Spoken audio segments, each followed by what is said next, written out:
വിഷ്ണുശാലിനിയുടെ പുതിയ എപ്പിസോഡിൽ ജ്യോത്സ്യനാണെങ്കിൽ അങ്ങോട്ട് ഇറങ്ങുമ്പോൾ വിഷ്ണുവും പുറകെ പോകുന്നുണ്ട്. അന്നേരം വിഷ്ണു വരുന്നത് കണ്ടിട്ട് ജ്യോത്സ്യനങ്ങ് ഓടിപ്പോവുകയാണ്. അന്നേരം നിൽക്കി എന്നും പറഞ്ഞിട്ട് വിഷ്ണു അങ്ങോട്ട് പിടിച്ചു നിർത്തുകയാണ്. അന്നേരം എന്നെ ഒന്നും ചെയ്യല്ലേ എന്നൊക്കെ പറഞ്ഞിങ്ങനെ തൊഴുതെ കാണിക്കുന്നുണ്ട്. എന്നെ ഗ്രഹങ്ങളൊക്കെ ആകെ മാറി കിടക്കുകയാണ്, നിന്നാൽ ആകെ വശപ്പിശകാണ് എന്നൊക്കെ പറയുകയാണ്. അന്നേരം തിരുമേനി എൻ്റെ മുത്തല്ലേ, തിരുമേനി എനിക്ക് ചെയ്തു തന്ന ഉപകാരം എന്തൊക്കെയാണെന്ന് അറിയാമോ എന്നൊക്കെ ചോദിക്കുകയാണ്. അന്നേരം ഞാനൊന്നും ചെയ്തില്ലല്ലോ എന്നിങ്ങനെ പറയുകയാണ്.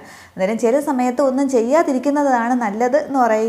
തുടർന്ന് ഈ ജ്യോത്സ്യൻ ചോദിക്കുന്നുണ്ട്, അപ്പോൾ കുഞ്ഞെന്നെ ഇടിക്കാനല്ലേ വന്നതെന്ന്. അന്നേരം ഞാൻ എന്തിനാ ഇടിക്കുന്നത് എന്ന് പറഞ്ഞിട്ട് ഒരു കാര്യം കാണിച്ചു തരാം എന്ന് പറഞ്ഞിട്ട് വിഷ്ണു ആണെങ്കിൽ പോക്കറ്റിൽ നിന്ന് 500-ൻ്റെ 2-3 നോട്ട് എടുക്കുന്നുണ്ട്. എന്നിട്ട് ഇത് വാങ്ങിക്കുക എന്നിങ്ങനെ പറയുകയാണ്. അന്നേരം ഇതെന്തിനാ എന്നിങ്ങനെ ചോദിക്കുകയാണ്. അന്നേരം എൻ്റെ ഒരു സന്തോഷത്തിന് ഇരിക്കട്ടെ എന്ന് പറയുകയാണ്. ഇത് വാങ്ങിച്ചില്ലെങ്കിലാണ് എൻ്റെ കയ്യിൽ നിന്ന് വാങ്ങിക്കുന്നത് എന്ന് പറയുമ്പോൾ എന്നാദ്യം തന്നേരെ എന്ന് പറയുകയാണ്. അന്നേരം ഇതൊക്കെ ഈ സംഭവങ്ങളൊക്കെ ശ്യാമയാണെങ്കിൽ മുകളിൽ ബാൽക്കണിയിൽ നിന്ന് കാണുകയാണ്. പക്ഷേ സംസാരമൊന്നും കേൾക്കുന്നില്ല, ദൂരെ ആയതിനാൽ. ഗേറ്റിൻ്റെ അടുത്ത് നിന്നാണ് ജ്യോത്സ്യനും വിഷ്ണുവും തങ്ങളിൽ സംസാരിക്കുന്നത്. തുടർന്ന് ജ്യോത്സ്യൻ ചോദിക്കുകയാണ്, അല്ല കുഞ്ഞെ ഒരു സംശയം എന്ന് പറയുകയാണ്. അന്നേരം എന്താണെന്ന് വിഷ്ണു ചോദിക്കുകയാണ്. ഈ ശാന്തി മുഹൂർത്തം കുറിക്കുന്നതാണോ കുറിക്കാത്തതാണോ കുഞ്ഞിൻ്റെ ആവശ്യം, കുഞ്ഞിൻ്റെ ഇഷ്ടം എന്ന് ചോദിക്കുകയാണ്. അന്നേരം സംശയമൊന്നും വേണ്ട, വിട്ടോ എന്നിങ്ങനെ പറയുകയാണ്. അന്നേരം എന്നാലും എന്നിങ്ങനെ പറയുമ്പോൾ ഇനി സംശയം എന്തെങ്കിലും ഉണ്ടോ എങ്കിൽ എൻ്റെ കയ്യിൽ നിന്ന് വാങ്ങുമെന്നും പറഞ്ഞ് കൈക്ക് ഇങ്ങനെ ചുരുട്ടുകയാണ് വിഷ്ണു. അന്നേരം എനിക്ക് സംശയമൊന്നുമില്ല, എങ്കിൽ വരട്ടെ എന്ന് ചോദിക്കുകയാണ്. അന്നേരം എങ്ങോട്ട് എന്നിങ്ങനെ വിഷ്ണു ചോദിക്കുകയാണ്. അന്നേരം അല്ല പോട്ടെ എന്ന് പറയുകയാണ്. ശരി ആയിക്കോട്ടെ എന്ന് പറഞ്ഞിട്ട് വിഷ്ണു പറയുമ്പോൾ ജ്യോത്സ്യൻ അങ്ങ് പോകുന്നുണ്ട്. വിഷ്ണു ആകെ അങ്ങ് സന്തോഷത്തിലാണ്. വിഷ്ണു തിരിഞ്ഞൊക്കെ നോക്കുന്നുണ്ട്, പക്ഷേ ശ്യാമയൊന്നും വിഷ്ണു കാണുന്നില്ല. അന്നേരം പോകുന്ന തിരുമേനിയാണെങ്കിൽ പറഞ്ഞുകൊണ്ട് പോവുകയാണ്, ഇപ്പോൾ കല്യാണം നടന്നില്ലെങ്കിൽ ശാന്തി മുഹൂർത്തം വേണമെന്നാണ് ഇവിടെ പലർക്കും, ഇതിപ്പോൾ എല്ലാം തലതിരിച്ചാണല്ലോ, എന്തോ ആയിക്കൊള്ളട്ടെ എന്നും പറഞ്ഞിട്ട് ജ്യോത്സ്യൻ അങ്ങ് പോകുന്നുണ്ട്.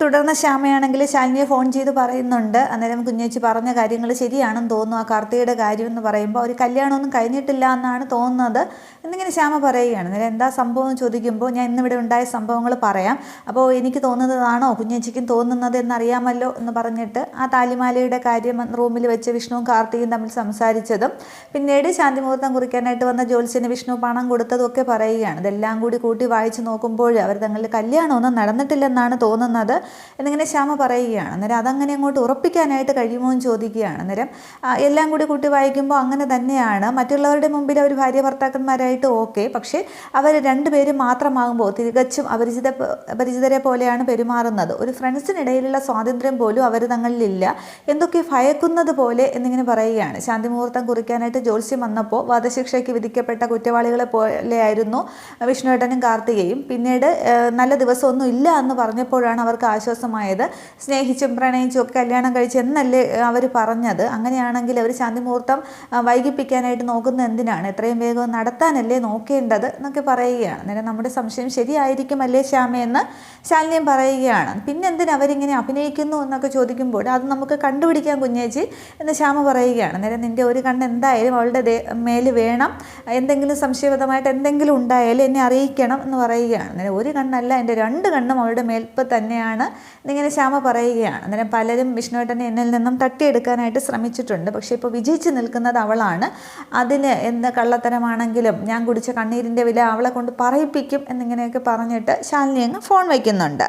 തുടർന്നുള്ള സീനിൽ വിഷ്ണുവും രാഘവൻ നായരും കൂടി സംസാരിക്കുന്നതാണ്. വിഷ്ണു ഇങ്ങനെ നടന്നു പോകുമ്പോൾ അച്ഛൻ്റെ സ്നേഹം കിട്ടാത്ത മകളുടെ കാര്യം എന്ന് പറഞ്ഞാൽ പുതിയ സീരിയലിൻ്റെ ഒരു ഇതാണ് പറയുന്നത്, പ്രമോ എന്ന പോലെയാണ് പറയുന്നത്, അകലെ സീരിയലിൻ്റെയാണ് പറയുന്നത്. ശാലിനിയുടെ കാര്യം അങ്ങനെ തന്നെ ആയിരുന്നല്ലോ, അവൾക്ക് അച്ഛൻ്റെ സ്നേഹം കിട്ടിയില്ലല്ലോ, പിന്നെ ഇവിടെ അച്ഛനാണെങ്കിൽ ചങ്ക് പറിച്ച് മക്കളെ സ്നേഹിക്കുമ്പോൾ അവർക്ക് അതൊന്നും വേണ്ടല്ലോ എന്ന് പറഞ്ഞിട്ട് വിഷ്ണുവിനെ കുറ്റപ്പെടുത്തി സംസാരിക്കുകയാണ്. അന്നേരം ഞാനും ചങ്ക് പറിച്ച് തന്നെയാണ് അച്ഛനെ സ്നേഹിക്കുന്നത്, പക്ഷേ ഇപ്പോൾ പല കാര്യങ്ങളും അച്ഛനോട് വെളിപ്പെടുത്താനായിട്ട് സാധിക്കില്ല എന്നിങ്ങനെ വിഷ്ണു മനസ്സിൽ പറയുന്നുണ്ട്. തുടർന്ന് പുതിയ സീരിയൽ തുടങ്ങുന്ന ഡേറ്റും തീയതിയൊക്കെ പറയുകയാണ്, നമുക്ക് കാണാമെന്നൊക്കെ പറഞ്ഞിട്ട് വിഷ്ണു അങ്ങ് പോകുന്നുണ്ട്. തുടർന്ന് മധുശ്രീ എങ്ങനെ കരുതുകയാണ്, വിഷ്ണുവിൻ്റെ രാത്രി സഞ്ചാരത്തിൻ്റെ ബാക്കി പത്രമൊന്നും അറിഞ്ഞില്ലല്ലോ, മധുശ്രീ ഇതുവരെ വിളിച്ചില്ലല്ലോ എന്ന് പറഞ്ഞിട്ട്, മധുശ്രീയല്ല കാർത്തിക ഇതുവരെ വിളിച്ചില്ലല്ലോ എന്ന് പറഞ്ഞിട്ട് മധുശ്രീ കാർത്തികയെ ഇങ്ങോട്ട് ഫോൺ ചെയ്യുകയാണ്. അന്നേരം ഹലോ മധുശ്രീ എന്ന് വിളിക്കുമ്പോൾ എന്താ നിൻ്റെ ശബ്ദത്തിനൊരു മൂർച്ച എന്ന് ചോദിക്കുമ്പോൾ അത് തൊണ്ട ശരിയല്ല എന്നിങ്ങനെ കാർത്തിക പറയുകയാണ്. അന്നേരം എൻ്റെ തൊണ്ടയൊക്കെ ഞാൻ ശരിയാക്കി തരാം, നീ ഇന്നലത്തെ സംഭവങ്ങളൊന്നും പറഞ്ഞില്ലല്ലോ എന്ന് പറയുകയാണ്. അന്നേരം കാർത്തിക നിന്നങ്ങ് തപ്പുകയാണ്. ഈ സമയത്ത് ശ്യാമ ആ റൂമിൻ്റെ അതിലേ പോകുമ്പോൾ ഈ ഫോണിൽ കൂടി സംസാരിക്കുന്നത് കേട്ടിട്ട് ആ കട്ടൻ്റെ അവിടെ ഇങ്ങനെ മറഞ്ഞു നിന്ന് ശ്യാമയാണെങ്കിൽ ഈ കാർത്തികയുടെ സംസാരം ശ്രദ്ധിക്കുന്നുണ്ട്. അന്നേരം തുടർന്ന് കാർത്തികയാണെങ്കിൽ മധുശ്രീ ചോദിക്കുമ്പോൾ ആ രാത്രി വിഷ്ണു വന്നതിന് ശേഷം ഭാമ പറഞ്ഞതും ഉണ്ടായ സംഭവങ്ങളൊക്കെ പറയുന്നുണ്ട്. അന്നേരം അപ്പോൾ അങ്ങനെയൊക്കെയാണ് കാര്യങ്ങൾ. പക്ഷേ നിനക്കിപ്പോൾ എന്നോടൊരു ആത്മാർത്ഥതയില്ല, ഞാൻ ചോദിക്കുന്നതിന് വേണ്ടി എന്തൊക്കെയോ നീ പറയുന്നു, ആത്മാർത്ഥതയല്ല, പേടിയില്ല എന്ന് പറയുകയാണ്. അന്നേരം നിന്നെ ഞാൻ പേടിക്കണോ എന്നിങ്ങനെ കാർത്തിക ചോദിക്കുകയാണ്. അന്നേരം പേടിക്കേണ്ട ആവശ്യമുണ്ട്, നിനക്ക് ഞാനൊരു 15 മിനിറ്റ് സമയം തരും, അതിനുള്ളിൽ നീ കീഴൂർ റോഡിൽ എത്തിയിരിക്കണമെന്ന് പറയുകയാണ്. അന്നേരം അത് എവിടെയാണെന്ന് പോലും എനിക്കറിയില്ല എന്ന് പറയുകയാണ്. അന്നേരം ഇങ്ങോട്ട് ചോദ്യമൊന്നും വേണ്ട, ജസ്റ്റ് ഒബേ എന്നിങ്ങനെ പറയുകയാണ്. മുമ്പ് നിനക്ക് ഞാൻ 20 മിനിറ്റ് സമയമാണ് അനുവദിച്ചത്, നിൻ്റെ പേടിയും ഭയവും ഒക്കെ കുറഞ്ഞത് കൊണ്ടാണ് 5 മിനിറ്റ് ഞാൻ വീണ്ടും കുറച്ചത്. നീ 15 മിനിറ്റ് ഞാൻ വെയിറ്റ് ചെയ്യും, പക്ഷേ 16ാമത്തെ മിനിറ്റ് എന്നൊന്നില്ല, ആ 16ാമത്തെ മിനിറ്റിൽ ഞാൻ വണ്ടി എടുത്ത് ഇവിടെ നിന്ന് അങ്ങോട്ടത്തേക്ക് വരും എന്നിങ്ങനെ പറയുമ്പോൾ കാർത്തിക ആകെ അങ്ങ് പേടിക്കുന്നുണ്ട്. തുടർന്ന് ഈ 15 മിനിറ്റിനുള്ളിൽ എത്തണം എന്ന് പറഞ്ഞിട്ട് അന്ധഭയം ഇറുക്കട്ടും എന്നൊക്കെ പറഞ്ഞിട്ട് മധുശ്രീ ഇങ്ങോട്ട് ഫോൺ കട്ട് ചെയ്യുകയാണ്. അന്നേരം ശ്യാമയാണെങ്കിൽ പെട്ടെന്ന് കാർത്തിക റൂമിൽ നിന്ന് ഇറങ്ങാൻ തുടങ്ങുമ്പോൾ ശ്യാമ അവിടെ നിന്ന് മാറിപ്പോകുന്നുണ്ട്. തുടർന്ന് കാർത്തികയാണെങ്കിൽ ബാഗും കുടയും ഒക്കെ ആയിട്ട് ഇറങ്ങി വരുമ്പോൾ അവിടെ സത്യഭാമയുടെ വീട്ടിലെ ഡ്രൈവർ ഉമ്മറത്തിരിപ്പുണ്ട്. അന്നേരം ഡ്രൈവറോട് എന്തോ സംസാരിക്കുകയാണ്. അന്നേരം അതും ശ്യാമ മറഞ്ഞു നിന്ന് കേൾക്കുന്നുണ്ട്. തുടർന്ന് കാർത്തികയാണെങ്കിൽ കുടയൊക്കെ പിടിച്ച് നടന്നങ്ങ് പോവുകയാണ്. തുടർന്ന് ശ്യാമ വന്നിട്ട് ഡ്രൈവറോട് ചോദിക്കുന്നുണ്ട്, എന്താ ചേട്ടാ അവിടെ ചോദിച്ചതെന്ന്. അന്നേരം കീഴൂർ റോഡ് എവിടെയാണെന്നാണ് ചോദിച്ചത്. അപ്പോൾ ഞാൻ എന്തെങ്കിലും ആവശ്യമുണ്ടെങ്കിൽ കൊണ്ടുവിടാമെന്ന് പറഞ്ഞപ്പോൾ വേണ്ട, ഓട്ടോ വിളിച്ച് പോയിക്കോളാം എന്ന് പറഞ്ഞ് പോയി. എന്തെങ്കിലും പ്രശ്നമുണ്ടോ എന്ന് ഡ്രൈവർ ചോദിക്കുമ്പോൾ ഇല്ല, ഒന്നുമില്ല എന്ന് പറഞ്ഞിട്ട് ശ്യാമ നിൽക്കുകയാണ്.